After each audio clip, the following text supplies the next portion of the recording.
For the visitors that we are tackling a series of lessons, and I hope that you will be blessed by this lesson that we are discussing. So, lamang na tayo ay nakatayo na. Allow me to invite you to open your Bible. Please don't worry if you don't have Bible because it's available on the screen for the visitors. I'd like to invite you all to open your Bible in the book of 1 Timothy chapter 4. 1 Timothy chapter 4, beginning from verse 14 to 15. This is only 2 verses. Sabay-sabay nating basahin. And if you are there, please say Amen. Are you there? Amen. Okay. So, 1 Timothy chapter 4, verse 14 to 15. If you are there, please say Amen. Amen. Parang mahinang Amen ah. Amen. Are you happy? Amen. Remember that Sunday is the Lord's Day. We should be very happy. Amen? Wala tayo sa funeral service. Dapat lagi tayong masaya sa Panginoon. So, 1 Timothy chapter 4, verse 14 to 15, let us read all together. The Bible tells us in 1 Timothy 4:14, all together now read, "Neglect not the gift that is in thee, which was given thee by the prophecy, with the laying on of the hands of the presbytery. Meditate upon these things, give thyself wholly to them, that thy profiting may appear to all." Let's go to the Lord in prayer. Heavenly Father, thank you once again, Lord, for this time that we could honor you in our midst, O Father. And if there's any sins that could hinder our service, be the one to cleanse us and sanctify us, Lord, through the blood of the Lord Jesus Christ. Lord, what a blessing to see good numbers of visitors today. Thank you, Lord, na sila po ay dinala niyo po, Panginoon, sa aming kalagitnaan. At kayo po, Panginoon, ang mag-bless sa bawat isa. Give the wisdom to your servant, O Father. Help me to be a blessing to your people. And if there's anyone, Lord, who needs to be born again in a Bible way, please continue to speak in our hearts through your word.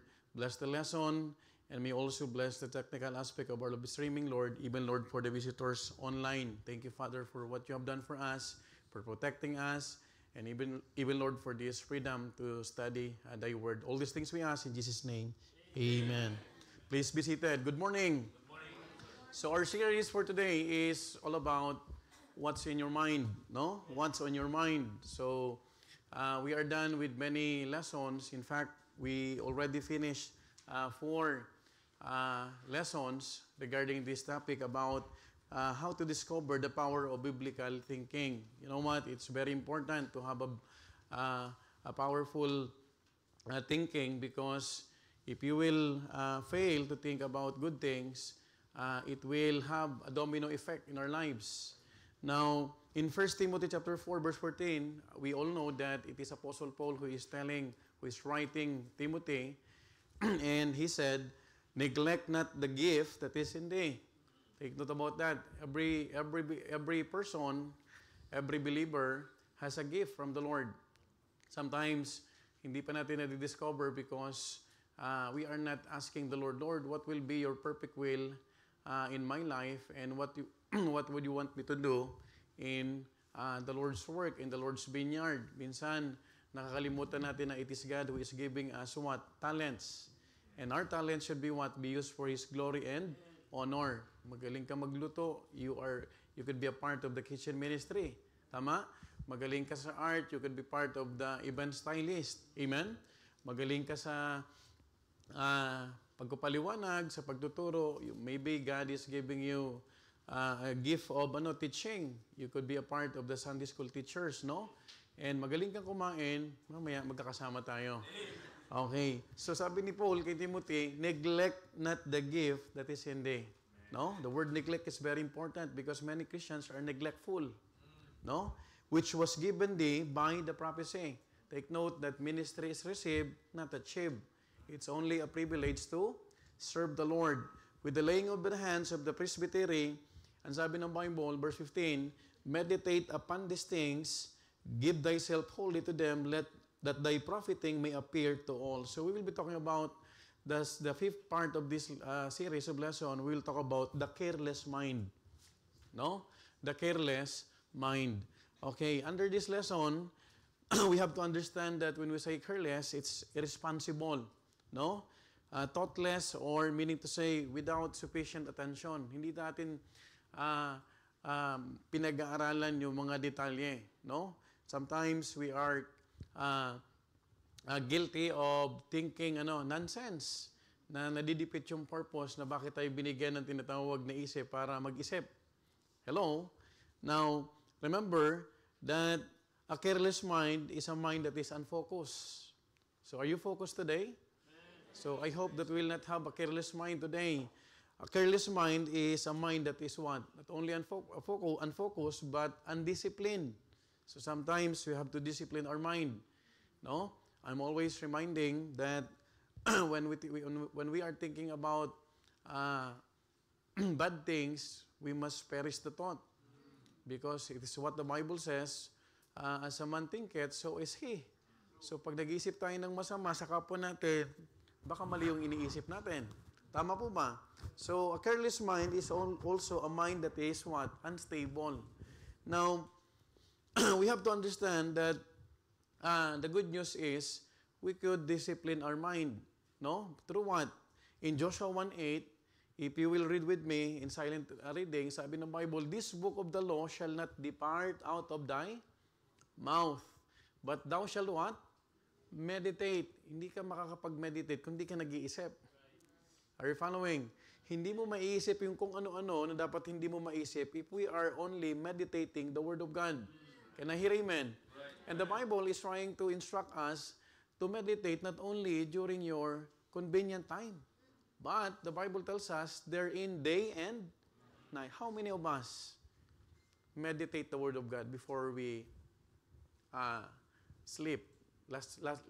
Yesterday, sino po nakapag-meditate sa atin? Wala akong narinig, nag-amen Sir, nabisi po kami kasi si Golden Boy nag-birthday. You know what? There's a time for everything. No? We could enjoy celebration, we could enjoy birthday party, we could enjoy lechon. Kahapon may lechon.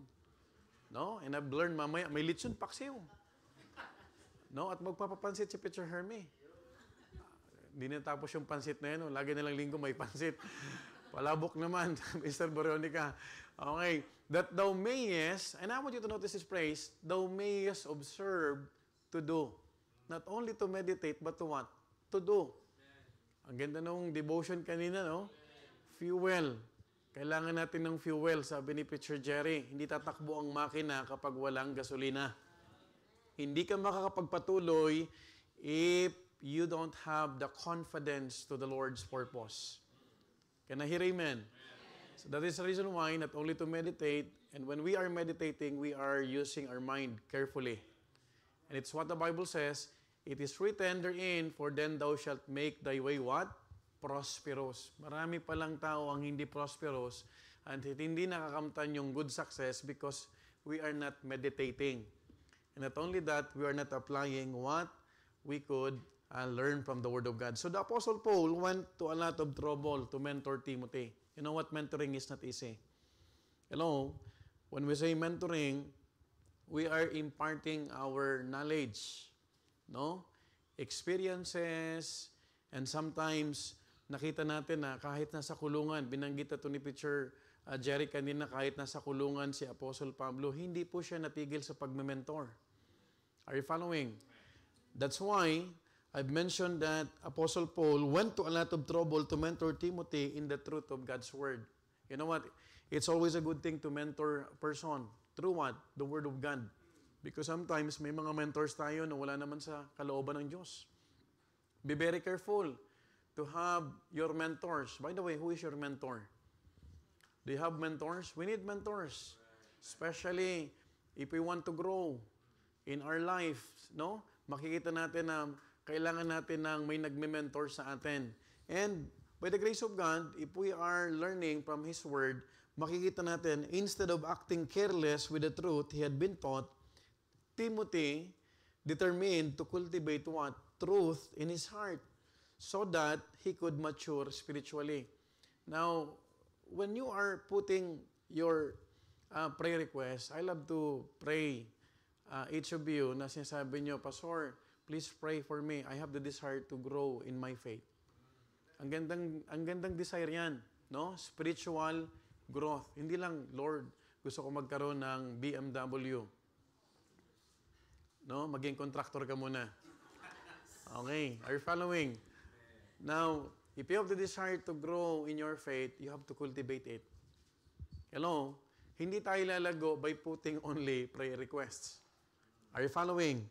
Now, D.L. Moody once said, I never saw a useful Christian who was not a student of the Bible. Kaya mag-i-enroll na si Brother Sagani. No? Kasi we are offering hybrid. Ano yung hybrid? Online and even on-site. We have a student from Paris. We have a student from UK. We have a student sa Norway. Magkakaroon yata tayo estudyante sa New Zealand. No? Kasi mukhang mag-mission din to si Brother Sagani. No? Now, that's why mag-extend na yung kanilang pag-stay rito. Magiging 1 year na. para lagi natin silang kasama. You know what? Again, D.L. Moody once said, I never saw a useful Christian who was not a student of Bible. Every Christian, every genuine Christian, not only traditional Christians. By the way, there are 2 kinds of Christians. Biblical Christian and traditional Christians. Merong nagpakilala, ako ay pinanganak na Kristiyano na. That's traditional. Kasi walang naiintindihan sa salita ng Diyos. When we say biblical Christian, you are following this. That's why you have to ask yourself, are we a biblical Christian or a traditional Christian? Kasi pag biblical Kristiyano tayo, you will be a Bible student as long as you are breathing. Because the mandate is what? To study. Now, the aim of this lesson is to discipline our thoughts in the right direction so that we can live the right result. If you will pursue the right direction, normally, you will arrive to the right result. Makikita mo maraming naliligaw. Ang address natin ay Abetegraso na pupunta doon saan? Asago. Ang Asago at Abetegraso, humihiwalay ang train dyan. Hello? Kaya nga, andito na po ako. Saan ka po? Sa Asago. Ang church po ay sa Abetegraso. But praise God for our visitors. They came on time. No? They arrived on time. No? Now, makikita natin, the goal of this lesson is that we may, number 1, cultivate the soil of our hearts. Take note, so that truth can grow and mature to a wonderful harvest. Okay, lahat ng ginagawa mo sa buhay at sa buhay po natin ay para po tayong nagtatanim. Respect begets respect. Love begets love. Do you believe on that? Okay. Secondly, the goal of this lesson is to invest our lives in the ministry of helping others to follow Christ. So we are investing our lives so that we could have an impact to other people. Right? Okay, yung ginagawa mo, hindi mo alam na may nagmamasid na sa'yo. Alam na may challenge ka, pero nagtutuloy ka. Yung iba naman, nagiging impactful ka.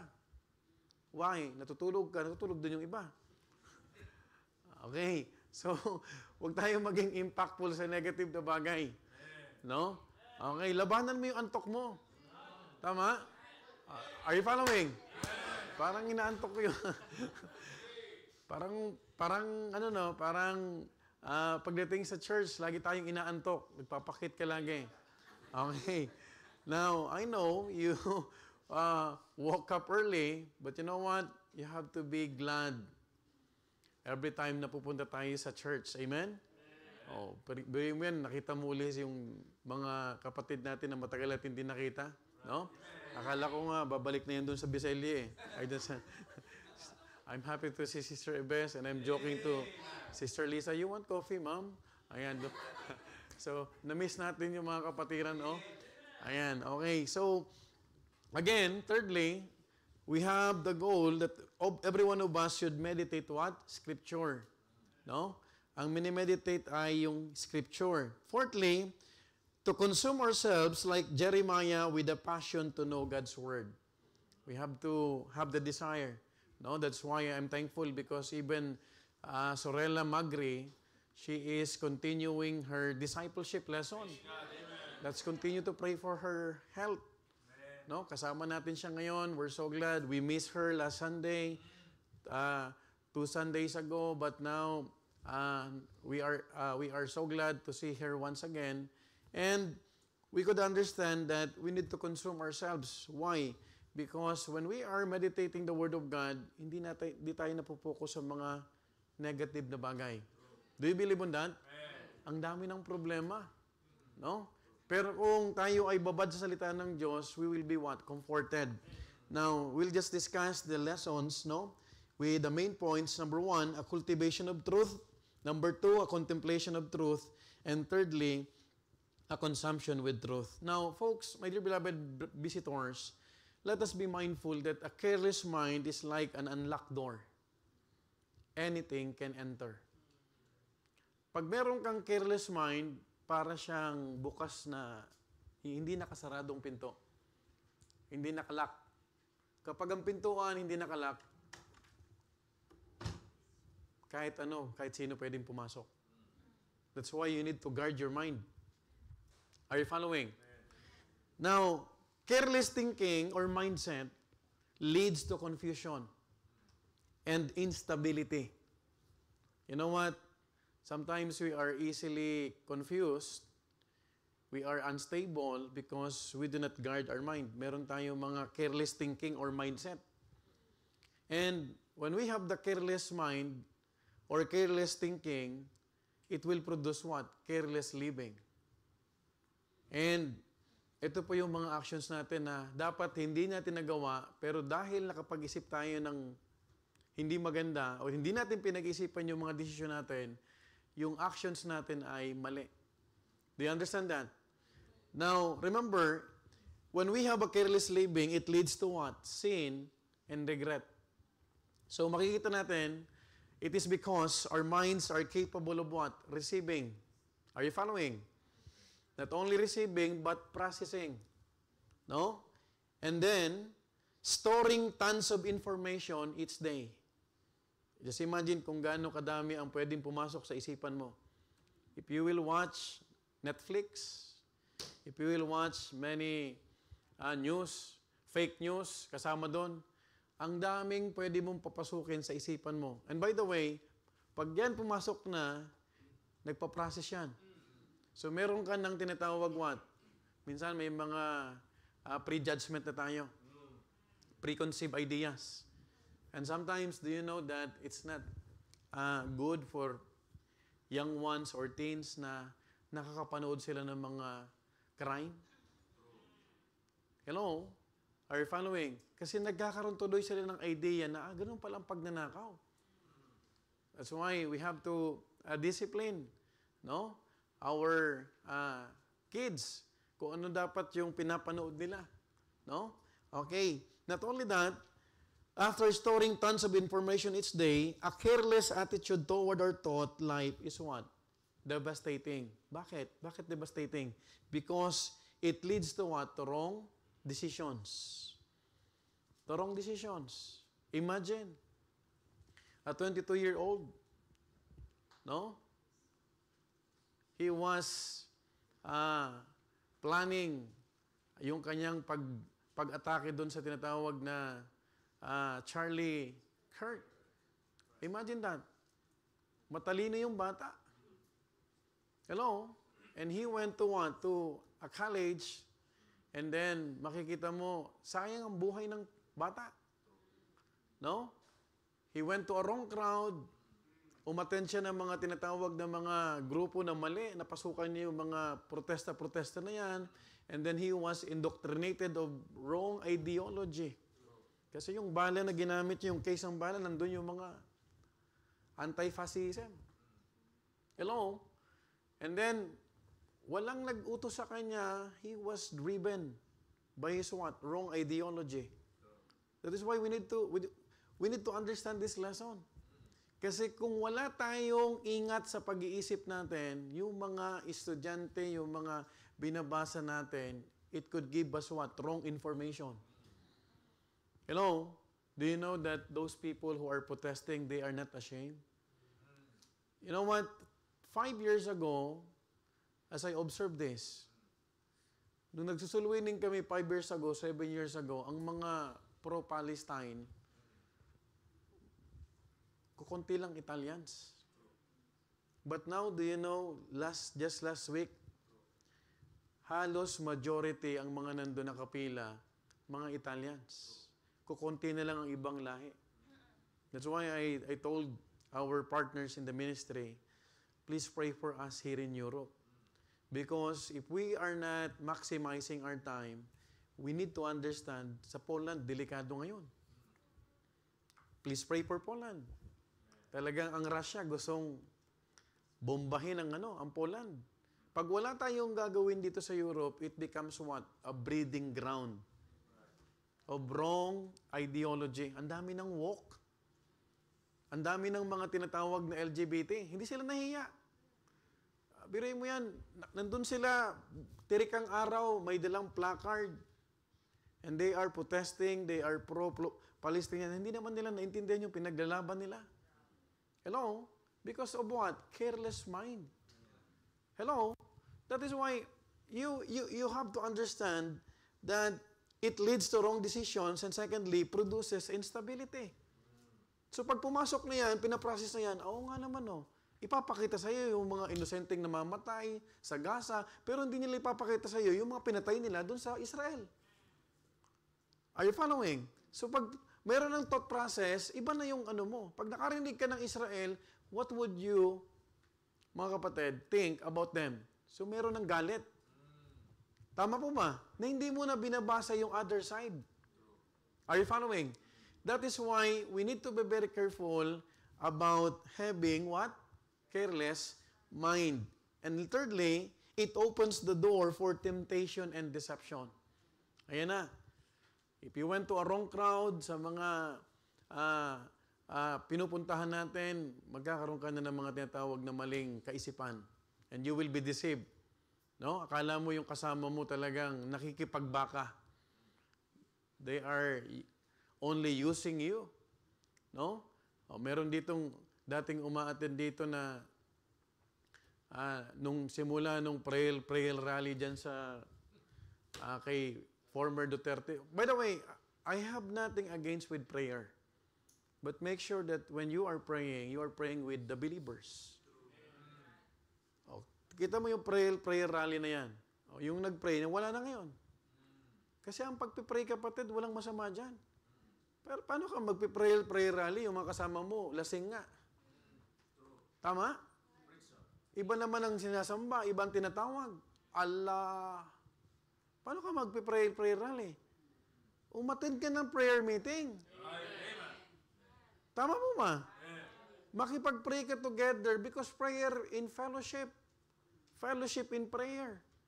That's our fellowship. Isa yan sa mga fellowship. Di ba? Mayroon tayong biblical discipleship lesson. Now, this is the formula, mga minamahal ko. Careless thinking will lead you to what? Careless living. And if you are used to live carelessly, that is your spiritual downfall. That's the formula. Napakasimple ng formula. Ano ang formula? Nag-isip ka ng mali. O kayo po mga nakikinig dyan sa online. Ito, makinig kayong mabuti. Huwag mong isipin, online lang to. Kaya pag online, pwede ka maglakad-lakad, pwede ka makipagkwentuhan, that's a wrong perception. Right. Are you following? Sayang yung pagpunta natin, pakikinig natin, at saka, sabi ko nga sa inyo, pag mali ang kaisipan ng isang tao, it will what? Leads you to what? Wrong living. Dun ang magiging downfall natin. Ano yung magiging downfall natin? Unstable, double-minded. Kahit anong lesson na pag-usapan natin, hindi mo na mai-enjoy. Why? Because your mind is enduring. Nag-i-endure ka na. Alam mo yung minsan nakikinig ka pero naglalaban sa isipan mo? That's the exact thing na ginagawa ni Satan. Para hindi mo hindi ka magkaroon ng thought process sa brain mo, para hindi mo ma-meditate. Pag hindi ka nag-meditate, you will not be what? Strengthened. You can listen, you can hear, but it doesn't mean that you are meditating. Listening, reading, and hearing is not equivalent or tantamount to what? Meditating. Pag nagme-meditate ka, you are openly asking the Lord, Lord, speak to me. Amen po ma? Pag hindi mo yan na-overcome, pag hindi mo yan nakita, sayang. Sayang yung pakikinig ng ating mga kapatiran. Now, here in 1 Timothy, Paul is challenging the life of a young Timothy and says in 1 Timothy 4:15, meditate upon these things, give thyself wholly to them, that thy profiting may appear to all. To the Philippians, kanina, ginamit ni Preacher Jerry yung verse na about sa mga Philippian believers. To the Philippians, he said, think on these things. Have you remembered that? Ano yung pinapaisip pinapakonsider ni Paul sa mga Philippian believers? Because Philippi believers are mission-minded. Generous to. Pagdating sa mission support, ang Philippian believers, hindi mo pwedeng iwanan. Kahit nasaan si Pablo, nagpapadala to ng mission support. Now, what things? In Philippians 4:9, look at this. In Philippians chapter 4, verse 9, it is what the Bible says, sabi ng Bible, those things, look at this is in connection with what Apostle Paul said to the Philippian believers, think on these things. Ano to? Those things which ye have both what? Learned. Hindi mo naman pwedeng sabihin natutunan na hindi mo na-receive. Hindi mo naman sabihin na na-receive mo na, hindi mo pa na napakinggan. And heard, and seen in me. And, ano kasunod? Do. And the God of peace shall be with you. Okay. We are taught to go to soul winning. Tama? Pag pinagbulay-bulayan mo to, bakit tayo naligtas? Because someone prayed for us. Someone gave time to invite. Imagine yung bisita natin from Canada pa. Right? Through soul winning, naghahanap pala silang mapupuntahan ng church. And some of the brethren, yung mga nalumabas nung Thursday ba yun? Na-invite sila. We are not inviting visitors for you to change your opinion or religion. We are always inviting people to come because we want you to know that Jesus Christ can save you. And we need Jesus. Look at this. Kung narinig natin yung mga katuruan sa soul winning, na-receive natin, na-learn natin, and then napakinggan natin, at nakita natin sa nagturo sa atin. Anong gagawin natin? Do. Gawin din natin. Amen? Pag ginawa mo yan, the God of peace shall be with you. Anong sabi ng Matthew 28:19-20? Go ye therefore, and teach all nations, baptizing them in the name of the Father, and of the Son, and of the Holy Spirit, and what? Teaching them to observe all things. And whatsoever I have commanded you, and lo, I am with you always, even unto the end of the world. Amen. This is in connection of what Apostle Paul is telling to the Philippian believers. Pagkasama mo ang Panginoon, ibig sabihin, ginagawa mo kasi yung kalooban niya. So pag hindi ka nagsasalwining, hindi ako nagsabi nun. Verse 20, look at this. Even unto, I am with you always, even unto the end of the world. Amen. Look at verse Philippians, yung sinasabi ni Paul. Those things which you have both learned and received, and heard and seen in me, do, and the God of peace shall be with you. Alam mo minsan, wala kang peace because you're not doing the will of God. That's the reality. And you cannot abort the reality. Hello? Are you following? The challenge is to discipline our thoughts in the right direction so that we can live with the right result. No? In Psalm 119, verse 59, can I ask Brother Sagani to read that? Brad, could you please stand up? We are now in the Sunday school. Pwede po pakibasa? Sige po. Magtatawag ako ngayon para walang matulog. I thought on my ways and turned my feet unto thy testimonies. Amen. Thank you so much, Brother Sagani. Sabi niya, I thought on my ways. No? Pinag-aaralan ko, iniisip ko muna yung aking mga gagawin sa buhay. Have you ever think about your agenda for next week? Or life is kasera-sera? And turned my feet unto what? Thy testimonies. Saan ang mga testimonies ng Panginoon? Nandito. Amen? Ang galing ng programa ng De La Cruz Siblings, saka ang areglo, weekdays gagala. Pagdating ng linggo, magcha-church. Yan ang blessing. Yung ibang tao, kahit linggo, gala pa rin. Tapos, manghihingi ng prayer, Lord, protect me and bless me. Walang time sa Panginoon. Are you following?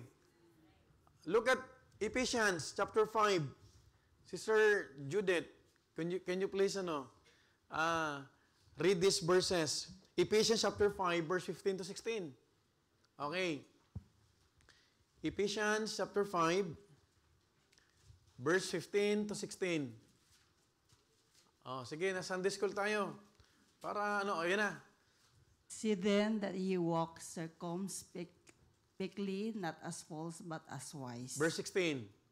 Redeeming the time, because the days are evil. Yan. Okay. Thank you so much. Sabi niya, see then that you walk what? Circumspectly. Ano ibig sabihin circumspectly? Wisely.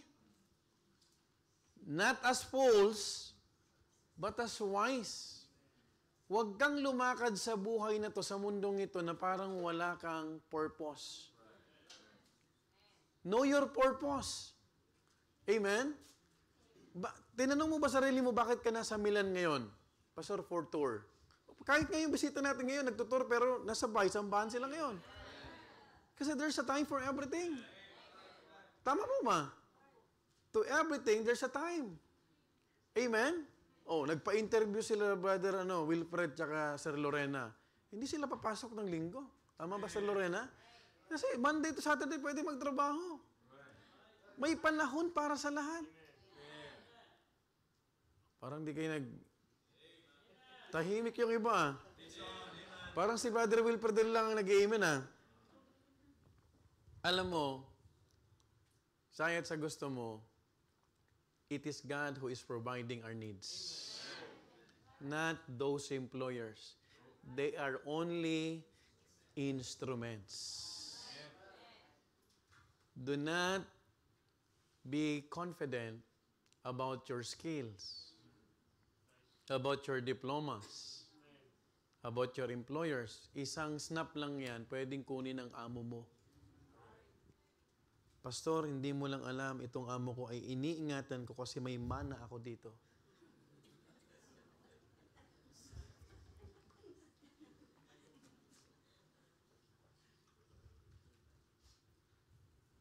But do you know, if you are not careful, mapupokus ang isip mo sa bagay na yun. Na isasantabi mo na yung kalooban ng Panginoon sa buhay mo. The greatest treasures is not on earth.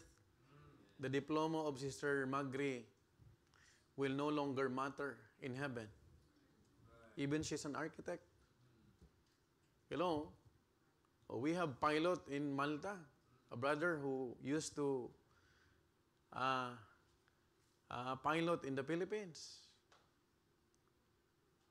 Ino-offer ng trabaho yan, but he refused. Dapat yan, nagtatrabaho sa aeroplano, pero linggo, nag-church ngayon. Brothers yan. Kaya napapansin, narinig niyo ba lagi, John D. Pilot? Where's John D. Pilot? Paki-focus nga. Asan si, Brother John, could you please stand up? Brother John, tayo ka nga, Brad. Tall, dark, and handsome yan. Mala Richard Gomez. Yan ang pianista ng Malta. He received an offer. Ang ganda ng offer sa kanya, pero may linggo siya. Hindi niya kinuha. What shall a profit a man if he shall gain the whole world and lose his own soul?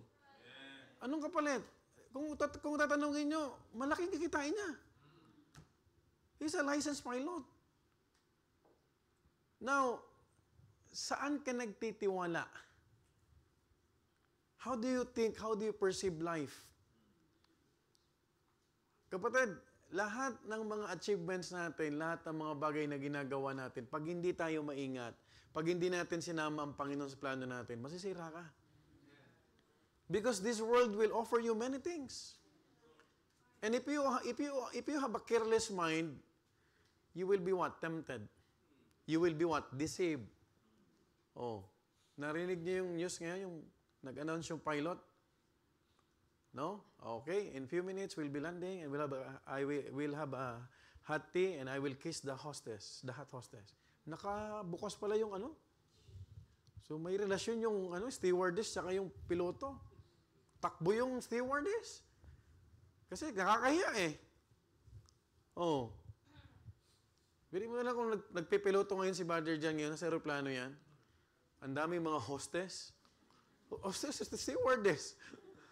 Oh. Are you following?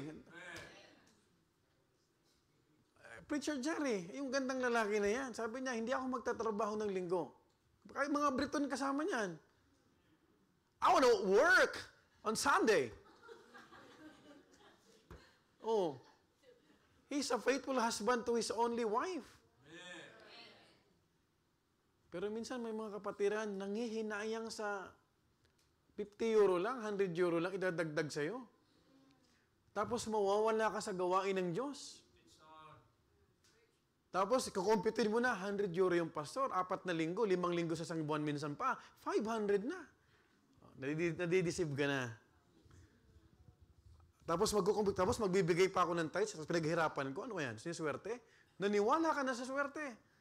Pero hindi mo inaalam, hindi mo iniisip, who is the one who is supplying your life? Sino nagbibigay ng lakas sa'yo? It's God. Don't be careless. Trabaho ka ng trabaho. Wala kang time sa Panginoon. Wala kang time sa pamilya mo. Do you know that even you have a huge amount of money kapag sira ang pamilya mo, baliwala? Hello? Are you following? Mas gugustuhin ko pa na simpleng buhay, pero mabait si Adrian, katabi ng nanay niya. Oh. Kaysa kumikita ka 5,000, pero yung anak mo kung saan-saan. Right? That's why redeeming the time because the days are evil. So how do we counteract a careless mind? Number 1, a cultivation of truth. Cultivate. It is a challenge for cultivation. In 1 Timothy 4:14 again, neglect not the gift that is in thee. So Paul had gone to a lot of trouble to mentor Timothy in the truth of God's Word. Now, the responsibility was now Timothy's. Alam mo ba pag tinuro sa iyo ang isang bagay, the responsibility is no longer to the one who taught you. It's your ball. It's your call again. Alam mo, nag-discipleship. Disciple ko si Preacher Herme. Yung natutunan ni Preacher Herme, siya na ang bahala kung i-impart niya o ikikip niya lang yon. So the challenge is no longer to Apostle Paul. Do you understand that? Yung mga natututunan natin dito, every Sunday upon Sunday, pag narinig mo na yan, wala na akong responsibilidad dyan. Ang pananagutan ko, pag di ako nagturo ng tama. Are you following? But after you listen, it is your moment. It is your responsibility. You have to ask yourself, am I going to impart this to my loved ones? To my friends? Or I'll just keep it for myself? I believe Brother Edwin, he could share the things that he learned from this church. To his loved ones, to his friends. There are many Peruvians in Domo. Spanish people. Hello? That you could impart the things that you have learned from the Word of God. So he could neglect what he had been sown in his heart and let the thorns of life choke out the Word. Or he could also cultivate the soil of his heart so that the truth could grow and mature to a wonderful harvest. Sometimes, nakakalimutan natin that we have the responsibility to impart what we have learned. Amen? Oh. May natutunan tayo. Ganun pala yun. So we must share it. Amen? Oh. Pag nag-share ka, it is a one way of cultivating. Hindi stagnant. Alam mo ba pag tumigil sa'yo, parang Dead Sea lang yan? Hello, we went to Dead Sea. Lulutang ka doon. Wala. Pero maganda kapag overflowing. Yung blessing mo, sinishare mo sa iba. Do you know that the things that you are learning from the Word of God is a blessing? Those are spiritual blessings. When you learn spiritual blessings, you must share to other people. Tama? Yung problema sa atin, hindi ko alam, bakit yung iba ayaw mag-share ng link ng ating gospel hour? I thank God for the testimony of the siblings, De La Cruz siblings. Sabi niya, Pastor, natutuwa kami dahil hindi nag-miss si Sister Nel kakashare sa amin. Imagine that. Tumanggap siya sa Panginoon through our online. Nasa Australia, nasa New Zealand, wala tayong kalam-alam na may mga nagiging bunga yan. Right? Tapos ikaw naman, pag ang share mo, yung mga kinain mo sa restaurant. For what? For what? To say that you have money? To say that you can afford? Wala na, masama mag-post. Pero kapatid, kung wala kang man lang time na i-impart yung mga spiritual na bagay, you have a careless mind. Are you following? Hindi na dapat yan pinapaalala ni Pastor eh. It should be what? Automatic or by default, alam mo na dapat ang gagawin dyan. Maraming mga tinatawag na bagay na pwede tayong gawin para sa Panginoon. But sometimes, we are not too careful. Not only a challenge for cultivation, but a call for what? Cultivation. You know what? Each week, your pastor or the preacher in charge, the Sunday school teacher perhaps, other prepare and then sow truth in our hearts through what? Preaching and teaching. Nagtatanim. Each day, as we read the Bible personally, the Holy Spirit guides us into the truth of God's Word. Do you understand that? But what are we doing with that seed? Ito yung tanong ko ngayon. Di ba linggo-linggo doon tayo? Tama?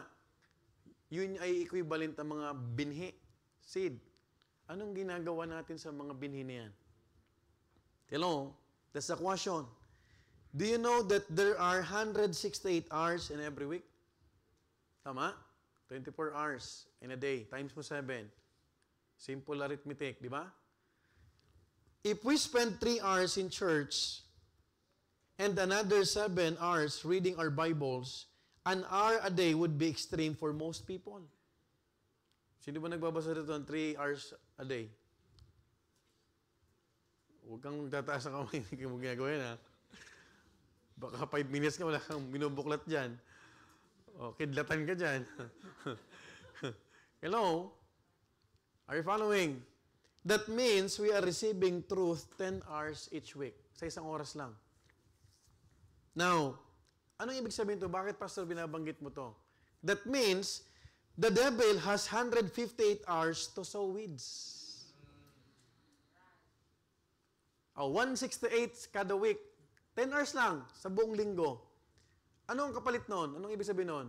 Si Satan, nagtatrabaho din. Don't forget that if you are working for the Lord, Satan is also working to destroy you. Do you know that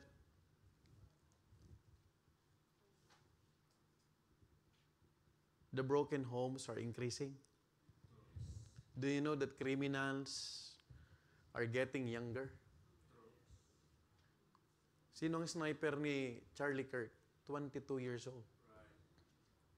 Sino ang 22 rito? 22. Sino 20? Jacob? Asa Jacob? Nagtitranslate. Hindi sniper siya ngayon. Translator. Imagine, sa ganong edad, ganon ang isip. What do you think is the reason? Careless mind. That is why, hindi nyo pansin nung Wednesday, pinag-pray natin yung mga estudyante dito. We need to pray for them. We need to keep them. We need to uphold them in our personal prayer. Tama? Kasi yung battle na pupuntahan nila, matindi. Malapit kami sa school, ng high school dyan sa may Loto. Sa zona Loto kami nakatira. Umagang-umaga, wala pang pasukan, naninigarilyo na. 14, 15 anyos. Pag nagpausok, grabe, sabi ko sana mga magulang nito. Tapos yung iba may vape pa. Ang ganda ng vape niya, may umiilaw-ilaw pa. Sinong bumili? Kanino kumuha ng pambili? Saan? Nagtatrabaho sila? No, sa magulang yan. Why? Careless. Don't give your young people yung mga pera na hindi nila kailangan. Pastor, wala na kasi akong time sa kanila. Yun na lang ang that is my expression of love. You are not loving them. You are destroying them. Kasi pag may perang anak mo, maraming naiisip. Tama po ba?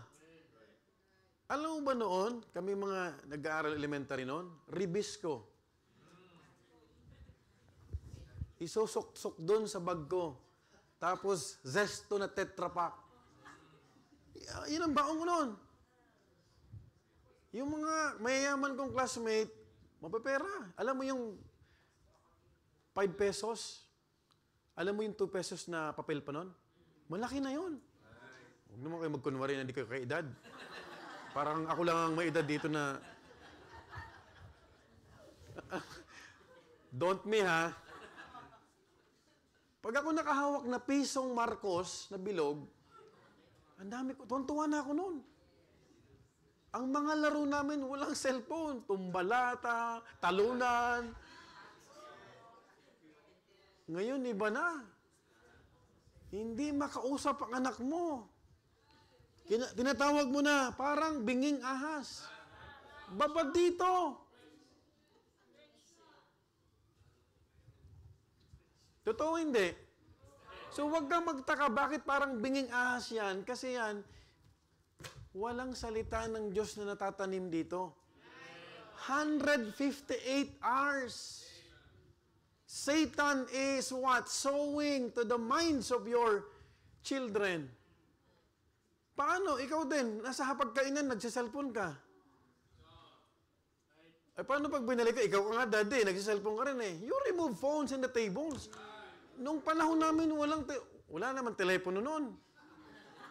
Tsaka pag hindi ka kapatid, pag ikaw ay nagtira ng isang kanin, may tampal ka. Yes. Ngayon, yung mga bata, nung bolyo, gutumin mo. Don't cook another food. May mga magulang konsentidor. Kapatid, kakakonsenti mo, pag napahamak yan, ikaw ang mananagot dyan. Because you are not careful to your what? Thinking. In nurturing to your own kids. Itong anak namin, si Gab, kaya kami halos maliit kanina, base na yung mama niya umihi. Nakabase na kami. Yung ihi niya, tinitipid niya. Tapos, kasi nakita niya yung mama niya, may hawak na floor, yung map ba? Pinapahabol niya yung mama niya. Yung galit ng mama niya, tumatawa, dahil pinipilit, di ba yung pag umihi tayo, nakikita yung puso, nakaubad kasi siya eh. Kasi binibisa niya. Yung puso niya, pinipilit niyang umihi kasi pinapahabol niya yung mama niya, kaabot na mula sa CR hanggang sa ano. Sabi ko, sino nagturo nito? And you know what? The Lord placed in my heart. Sabi ko, I need to be prayerful. Kailangan kong dagdagan ang prayer sa batang to. Buti nilang di kami na late. 5 minutes, andito na kami. Kasi ayoko malate. Hello? Are you following? Don't we think we'd better do some cultivating or the truth is going to die? Ang halaman nga, pag hindi na-cultivate, namamatay. So yung mga napapakinggan mo na mga principles, eternal truths, namamatay yun. Pag hindi na-cultivate. I'll give an example. Di ba si Preacher Sanjay nag-lead ng soul winning clinic? Right? Pag hindi ka nakikinig ng maigi, makakalimutan mo na you have to be sensitive sa kausap mo. Right? Pag may nagpapaliwanag, huwag kang magbabat-in. Right? Tama? Tsaka hindi kinukulit yung mga bisita. Kasi pag hindi na-cultivate yan, baka yung bisita hindi na pumunta. Mabuti nga, marami tayong bisita ngayon. By the way, this is only a Sunday school. Nasa school tayo. Okay lang po ba kayo? Now, if you are not cultivating the truth, mamamatay yun. Katulad ng tanim. Paano siya makakultivate if you are going to share it? Folks, if we have careless thinking, it will lead you to careless actions today. Ano yung mga example nun? Speaking without thinking. Yung salita ka lang, di ka nag-iisip. You will hurt other people. Be very careful to your what? Words. Careless mind. Akala mo simple lang topic to. Pag hindi ka maingat, makaka-offend ka. Ay, may mga tao pa naman, may mga offendicitis. Right? Ano pa? What are the example? Wasting time. Oh. Do not meditate while you are using Facebook. Kasi mapaglalaruan ka. Are you with me? Financial recklessness. Narinig mo lang, 6 months lang daw, kikita na, dobyo pa. Hindi ka nag-isip. Nag-invest ka. Hindi mo alam, scam pala. Hello? What did I say to you? Easy money, easy go. What else? Neglecting prayer and reading the Bible.